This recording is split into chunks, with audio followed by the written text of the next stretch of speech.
there we go. There we go. It wasn't hard. Great changes. I wanted to start this video off with me on camera because, like, I just need everyone to understand. These are the changes that have needed to happen for the longest time. The game on June 30th, which I think is when the update is coming out, is simply going to be better. Just across the board. Everything about it. From minute to minute action, it's just going to be a more enjoyable experience. Loved everything they did with this update. David Serland and Drunksy on camera, explaining everything. People love it. Do more of that. Every update, every change that is important, that needs this background information from a developer source. Film these little 1 minute or 2 minute long segments where the developers sit down and they tell you their reasoning behind all of this stuff. This is what Battlefield needs to do. Everything they've done with this update is absolutely spot on, and we're going to get right into it right now. So if you want to keep up to date with every single thing Battlefield 6, this is the channel for you. Be sure to hit the sub button, hit the like button, and let me know what you think about all these changes in the comment section. Can't lie, if you've been attending any of the streams for the past 3 days, I've been in an absolutely foul mood while I play this game. I cannot remember a time where I've wanted to play Battlefield less. And that is because I'm just completely over how the current state of Battlefield 6 is. But that all hopefully changes on June 30th, because these are the most impactful gameplay changes Battlefield 6 has received so far. That isn't clickbait, that isn't some cutesy little fucking pull-in line. I'm being dead serious with you. We're talking about limb multipliers, gunplay changes, spread changes, things that matter in the minute-to-minute combat experience. As I go through these changes, it's almost as if they just did every single thing I've been suggesting for the past 5 months. And I thought about being extremely petty in this video, because I have received a lot of shit for what I've been suggesting over the past 5 months when it comes to these gunplay changes, but instead, I choose to thank each and every one of you that have watched all these videos, that have provided feedback, that have agreed with me regarding these changes, because guess what? In the end, we got what we wanted, and it will benefit Battlefield 6 in the long run. And I even have to give a shout out to Reddit, of all places. I thought Reddit was essentially completely against me regarding these changes, but actually, I see a lot of support even from Reddit. So someone do me a fucking favor. I only see negative videos of mine posted on Reddit. Someone else post this video on Reddit and be like, hey, Enders thanked you guys. Let's heal the rift here, because we're not all enemies all the time. So thank you to everyone that has shown support. I really do appreciate you guys, and let's get right into the changes. First of all, I'll link the changes in the description if you want to read along with me. Apparently, this is starting a brand new deep dive series regarding everything to do with Battlefield 6. There are going to be future posts regarding gadgets and vehicles. They are calling these posts Battlefield Combat Posts, and they start off by talking about the gunplay depth, and they say, mastering gunplay comes down to 3 skills: aiming, recoil compensation, and weapon knowledge. Aiming is, of course, a foundational skill to succeed in a gunfight. However, to master automatic weapons, you'll need to embrace and master deeper shooting techniques, such as compensating for recoil and bursting shots. And then they show a before and after image. This directly shows them reducing random recoil. I don't think they necessarily directly refer to that, but there's no doubt in my mind that what we're looking at here is going to be a random recoil reduction. You can see the recoil on the right is far more consistent and predictable than the recoil on the left. They say that our change to recoil reduces recoil variation significantly. We think that some variation is necessary to keep weapons balanced, to avoid having one weapon that becomes the default choice for everybody. However, with this update, recoil is easier to master, and we cannot wait for you to feel the difference. But then they mention, to reward proper shooting technique, we've slightly increased bullet spread after the first shot, making controlled burst or tap fire even more important to stay accurate at longer distances. I believe what they're referring to here is a stat called spread increase per shot. Basically, your weapon is going to get more inaccurate more quickly, but you're going to be able to burst fire to control this accuracy, and that is exactly what they should have done.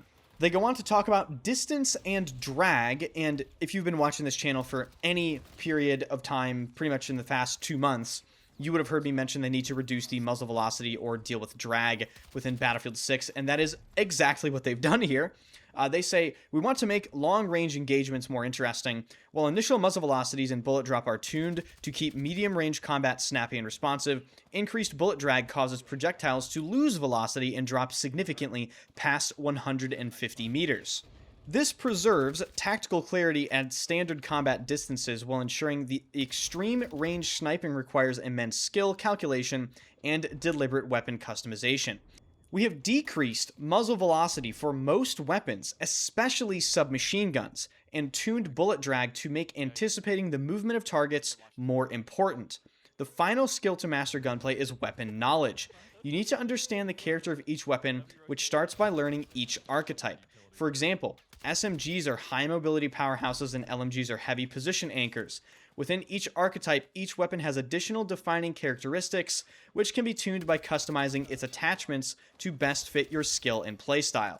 Again, absolutely spot on with not only the messaging, but the actual changes that we'll be feeling in-game. Long overdue, much needed, and these changes to drag and bullet velocity will drastically improve the gameplay experience in Battlefield 6.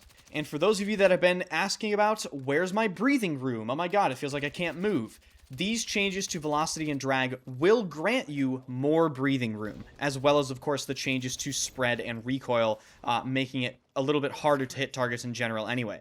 Moving on down this post, they talk about the addition of body damage limb multipliers, and they say, to increase the gunplay and better reward mastery of its mechanics, we wanted to slow down the average TTK without affecting the best possible time to kill.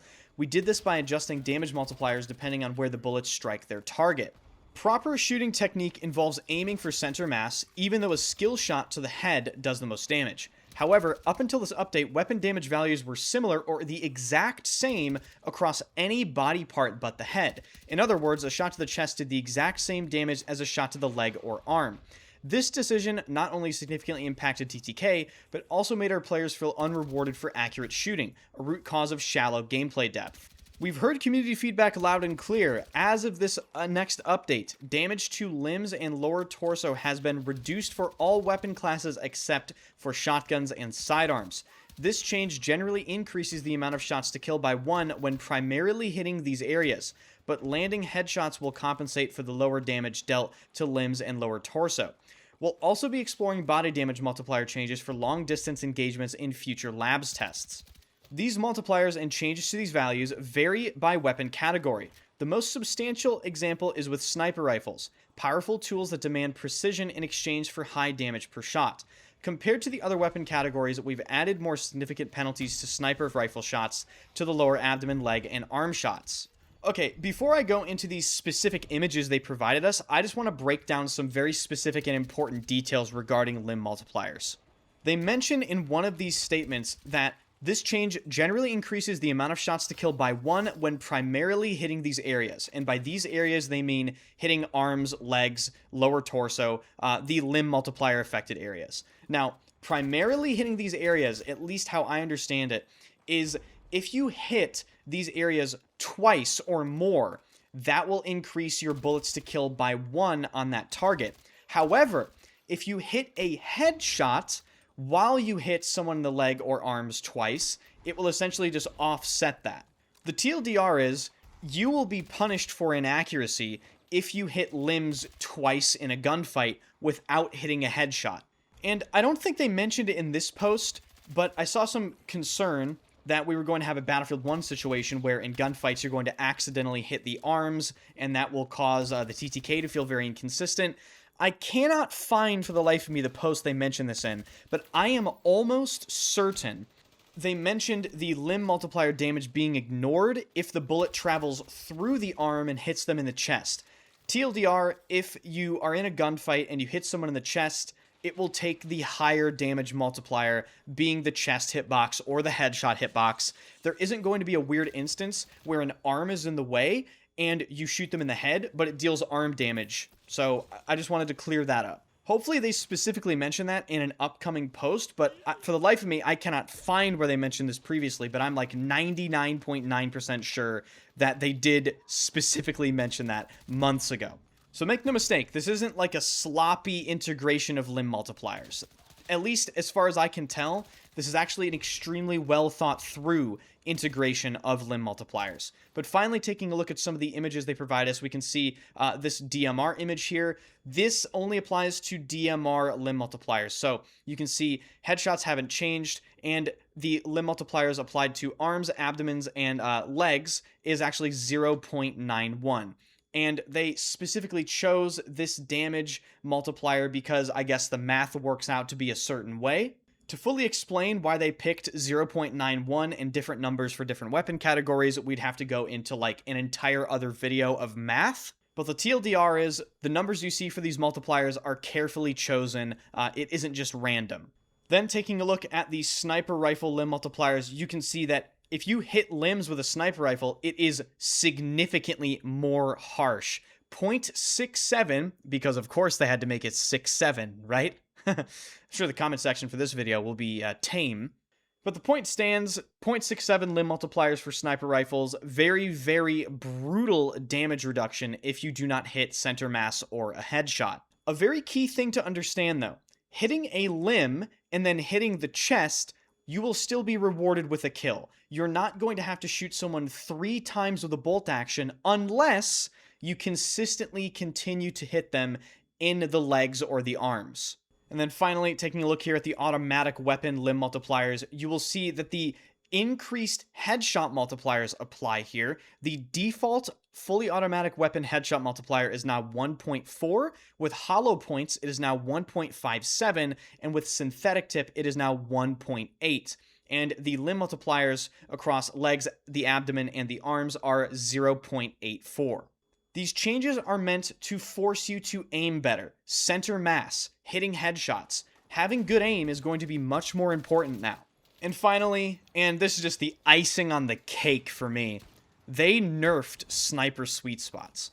Now, if I had one thing to complain about, actually 2 things to complain about, but I'll cover the second one later, the sniper sweet spot should have been entirely removed. That's just my opinion. I think it's a cheap mechanic. I don't really feel like it has any place in the game. However, I am also shocked that they decided to nerf sniper sweet spots. So I'll take it, even though in my opinion it isn't ideal. But what they did to the sniper sweet spot is they essentially shrinked the sweet spot distance. So they made it smaller, which will make it less common for you to die to a sniper sweet spot. Here are the specific sniper sweet spot changes on screen. You can just take a look at these. They have essentially just shrunk the distances you'll be able to hit sweet spots in. The thing I want to head this video off with is, number 1, I am extremely happy to see these changes come to the game. I think they're fantastic. However, in my opinion, Battlefield 6 should have released with these changes in the game since launch. Make absolutely no mistake. The developers of Battlefield 6 knew exactly what they were doing with making the sweet spot ranges as large as they were on launch. They knew exactly what they were doing with making gunplay as easy as it was. They knew exactly what they were doing by removing limb multipliers. There was always a happy middle ground for them to approach, but they just decided not to approach it. They created this work for themselves. They created the necessity for this update to even be added to the game when they could have just designed the game like this from the beginning. But instead, likely heavily influenced by EA and RedSec and maybe other internal forces we're not privy to, they decided to go the extreme casual route and create this work for themselves. But I am very, very happy to see them start to walk back some of these questionable design decisions and return to based. So, TLDR, very happy with this update. Total Ender's victory. Total victory for the game, you know? It's actually a victory for us. So, absolute W. If you enjoyed the video, be sure to hit the like button, hit the sub button, and you're not going to want to miss my first impressions on this live, so be sure to follow the channel. I'll, of course, be playing the update as soon as it drops on June 30th. Thank you guys so much for watching, and I will see you guys in the next video.